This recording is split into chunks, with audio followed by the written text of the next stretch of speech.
तो अब हम बात करेंगे एग्रीकल्चर इंफ्रास्ट्रक्चर फंड के बारे में, ठीक है।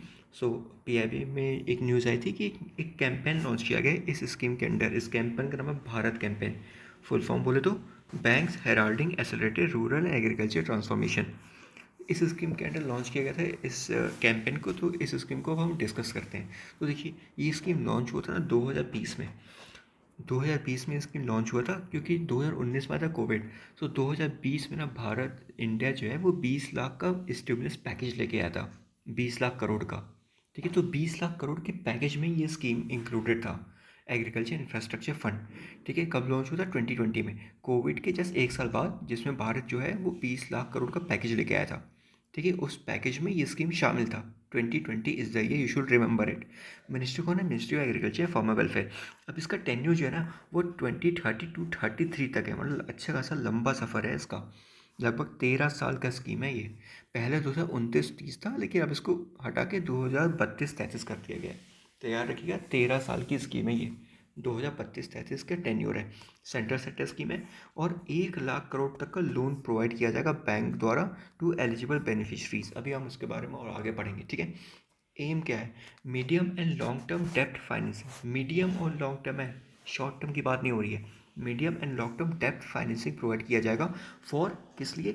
पोस्ट हार्वेस्ट मैनेजमेंट इंफ्रास्ट्रक्चर के लिए या फिर कम्युनिटी फार्मिंग एसेट के लिए। अब पोस्ट हार्वेस्ट मैनेजमेंट इंफ्रास्ट्रक्चर बोले तो जैसे वेयर हाउस हो गया, जैसे कोल्ड चेन हो गया, जैसे प्राइमरी प्रोसेसिंग सेंटर हो गया, जैसे रिपनिंग सेंटर हो गया, या फिर कम्युनिटी फार्मिंग एसेट की बात करें तो जैसे ऑर्गेनिक इनपुट प्रोडक्शन हो गया, infrastructure for smart and precision agriculture हो गया, या फिर बायो स्टिमुलेंट प्रोडक्शन यूनिट हो गया। वैसे इसको याद नहीं रखना आपको, ठीक है, मैं बस बताने के लिए कि इसमें है, इसमें आता क्या क्या है, ठीक है। एक चीज़ बड़ा इंपॉर्टेंट है, एक चीज़ हमेशा याद रखिएगा, ये जो स्कीम है ना, ये प्राइमरी प्रोसेसिंग यूनिट तक ही लिमिटेड है। मतलब जो लोन दिया जाएगा ना, वो प्राइमरी प्रोसेसिंग यूनिट को मैन्युफैक्चरिंग तक, स्टेबलेशन तक, स्टेबलाइज करने तक दिया जाएगा। प्राइमरी प्रोसेसिंग यूनिट की बात कर रहे हैं, एडवांस प्रोसेसिंग एक्टिविटीज़ की बात नहीं हो रही है, ठीक है। एडवांस प्रोसेसिंग एक्टिविटीज़ की बात नहीं हो रही है। जो भी लोन दिया जाएगा इस स्कीम के अंडर, वो प्राइमरी प्रोसेसिंग यूनिट को इस्टेब्लिश करने के लिए दिया जाएगा। याद रखिएगा, प्राइमरी प्रोसेसिंग यूनिट की बात करिए, एडवांस बिल्कुल नहीं है। चलो, अब बात करते हैं बेनिफिशरी की। तो देखो, बेनिफिशरीज की बड़ा अच्छी खासा लंबा चौड़ा लिस्ट है। फार्मर आ सकते हैं, एग्री एंटरप्रेन्योर आ सकते हैं, स्टार्टअप्स आ सकते हैं, सेंट्रल स्टेट लोकल बॉडी आ सकती है। लेकिन अगर सेंट्रल एजेंसी या फिर स्टेट एजेंसी है या फिर लोकल बॉडी ना, तो ये पीपीपी प्रोजेक्ट में हम इस प्रोजेक्ट इस्टेब्लिश करेंगे, अकेले दम पे इस्टेब्लिश नहीं करेंगे, ठीक है। मान लो कोई पब्लिक सेक्टर यूनिट है, ये कोई प्रोजेक्ट इस्टेब्लिश कर रही है ना, तो ये पीपीपी फॉर्म में करेगी, किसी प्राइवेट सेक्टर के साथ मिलकर इस्टेब्लिश करेगी, अकेले नहीं कर सकती है, ठीक है। तो हमेशा पब्लिक प्राइवेट पार्टनरशिप में ही इस्टेब्लिश करेंगी, अगर सेंट्रल गवर्नमेंट या स्टेट गवर्नमेंट या फिर लोकल बॉडी स्पॉन्सर प्रोजेक्ट है तो, ठीक है। एपीएमसी एलिजिबल है, एसएचजी एलिजिबल है, जॉइंट लाइबिलिटी ग्रुप एलिजिबल है, मल्टी कोऑपरेटिव सोसाइटी एलिजिबल है, मार्केटिंग कोऑपरेटिव सोसाइटी एलिजिबल है। तो अच्छा खासा बेनिफिशियरी की लिस्ट है, ठीक है। अब बात करते हैं फंडिंग की। तो देखो, टोटल ना 2025-26 तक 1 लाख करोड़ तक का लोन दिया जाएगा बैंक द्वारा, ठीक है, बेनिफिशरीज को। 2025-26 तक, ठीक है। अब उस लोन पे ना गवर्नमेंट ऑफ इंडिया क्या करेगी? इंटरेस्ट सबवेंशन देगी और क्रेडिट गारंटी प्रोवाइड करेगी। और ये इंटरेस्ट सबवेंशन और ये क्रेडिट गारंटी 2032-33 तक जाएगा, ठीक है। लोन 2025-26 तक दे देना है और क्रेडिट गारंटी और इंटरेस्ट सबवेंशन 32-33 तक मिलेगा, ठीक है। इंटरेस्ट सबवेंशन की बात करें ना, तो 3% पर एनम इंटरेस्ट सबवेंशन मिलेगा अगर 2 करोड़ तक का लोन लिया है। देखो, लोन पे कोई रिस्ट्रिक्शन नहीं है, आप लोन 1 करोड़ का भी ले सकते हो, आप लोन 10 करोड़ का भी ले सकते हो, लेकिन जो इंटरेस्ट सबवेंशन मिल रहा है ना, वो सिर्फ 2 करोड़ तक के लोन पर मिलेगा। अगर 2 करोड़ से ऊपर का लिमिट हुआ ना, तो 2 करोड़ हटा के बाकी इंटरेस्ट सबवेंशन रेस्ट अमाउंट पे नहीं मिलेगा। मैक्सिमम अमाउंट जो है वो 2 करोड़ का लिमिट है फॉर इंटरेस्ट सबवेंशन ऑफ 3%, ठीक है। और जो मैक्सिमम पीरियड के लिए आप लोन ले सकते हो वो है 7 ईयर्स, 7 साल, ठीक है। 7 साल के लिए आप लोन ले सकते हो।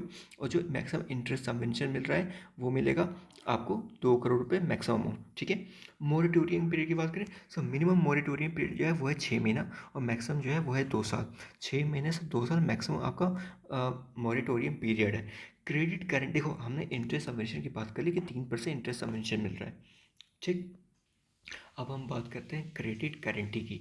तो जो क्रेडिट गारंटी है ना, 2 करोड़ तक के लोन पे मिलेगा, ठीक है। और जो क्रेडिट गारंटी प्रोवाइड किया जाएगा उसके लिए कोई क्रेडिट गारंटी फंड होगा, तो credit guarantee fund is for micro and small enterprise.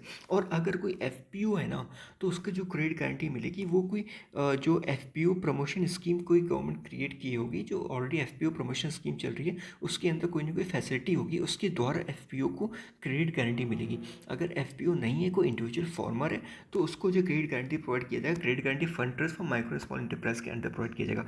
और जो फ़ी होगी ना इसकी, जो क्रेडिट गारंटी की जो फ़ी होगी वो गवर्नमेंट ऑफ इंडिया पे करेगी। ठीक है, government of India credit guarantee fee pay करेगी। अब हम बात करते हैं एक और इम्पॉर्टेंट चीज़ की, जितना जो टोटल ग्रांट है, टोटल जितना मान लो लोन आपको बैंक दिया दे रहा है ना, 24% वाला टोटल ग्रांट जो है ना, वो शेड्यूल कास्ट और शेड्यूल ट्राइब में बटेगा। 16% शेड्यूल कास्ट और 8% शेड्यूल ट्राइब। ठीक है, समझ में आ गया? ये इंपॉर्टेंट चीज़ आपको समझ में आ गई ना बेसिकली। अब बात करें फाइनेंशियल इंस्टीट्यूशन कौन को लोन प्रोवाइड कर सकता है।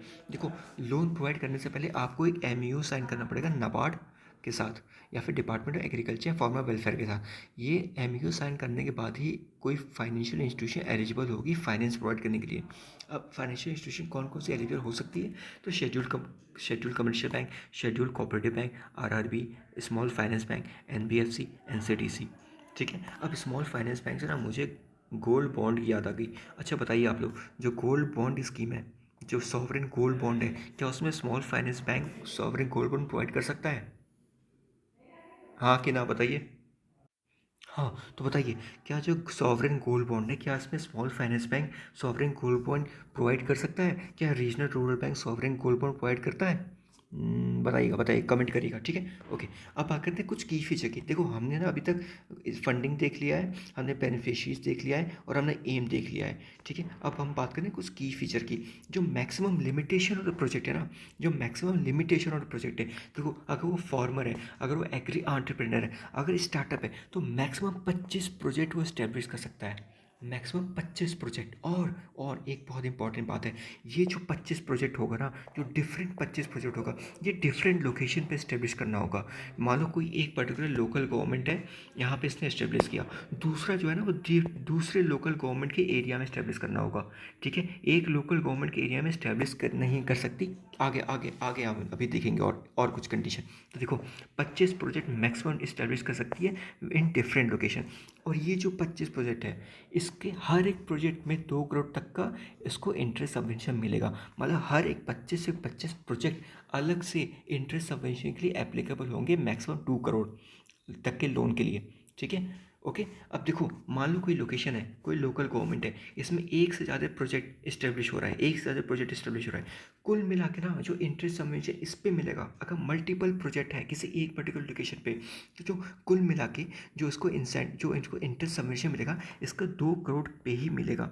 इसके लिए अलग से कोई बजट, इसके लिए अलग से कोई बाइफरकेशन नहीं हो रहा है।